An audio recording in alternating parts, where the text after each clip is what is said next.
వందే మాత్రం. నేను మీ journalist Navata. Welcome to R political. కొప్పల్లో కూడా లవ్ జిహాద్ కేసులు మొదలయ్యాయి. అనేక మంది హిందూ బాలికల అశ్లీల వీడియోలు బయటపడుతున్నట్టుగా తెలుస్తోంది. ముస్తఫా అనే ముస్లిం యువకుడు ఒక హిందూ నర్సింగ్ విద్యార్థిని ప్రలోభపెట్టాడు. అతను ఆ విద్యార్థినితో ఉన్న సమయంలో హిందూ యువకులకు దొరికిపోయాడు. అతని మొబైల్ ని తనిఖీ చేయగా అందులో హిందూ అమ్మాయిలతో ఉన్న అశ్లీల వీడియోలు లభించాయి అని వాళ్ళు చెప్తున్నారు. ముస్తఫా వెంటనే ఆ మొబైల్ ని లాక్కొని రీసెట్ చేశాడు. తనకు హిందూ అమ్మాయితో పెళ్లయిందని ముస్తఫా చెప్తున్నాడు. అయితే హిందూ యువకులు ముస్తఫాపై చర్య తీసుకోవాలని డిమాండ్ చేస్తున్నారు. హిందూ అమ్మాయిలకు ఎవ్వరు దొరకట్లేరా?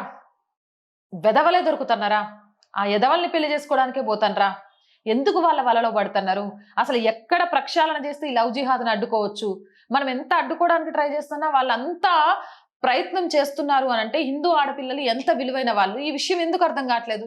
నాకైతే అర్థం కావట్లేదు. మీకేమన్నా అర్థమైతే కామెంట్ సెక్షన్ లో పెట్టండి. అండ్ రోజు చెప్తుందేనండి, R group of channels, R voice, R political, R Samskruthi, 3 మన ఛానల్సే.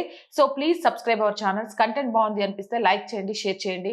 ఆర్థికంగా ఆర్ వాయిస్ కి మీ చేయూత చాలా చాలా అవసరం. ఆర్థికంగా సపోర్ట్ చేస్తారు అని ఆశిస్తున్నాం. సపోర్ట్ చేయాలి అని అంటే సబ్స్క్రిప్షన్ పక్కనే జాయిన్ అనే బటన్ ఉంటుంది. 1 to 5 లెవెల్స్ ఉంటాయి. ఏదో ఒక లెవెల్లో సపోర్ట్ చేయండి.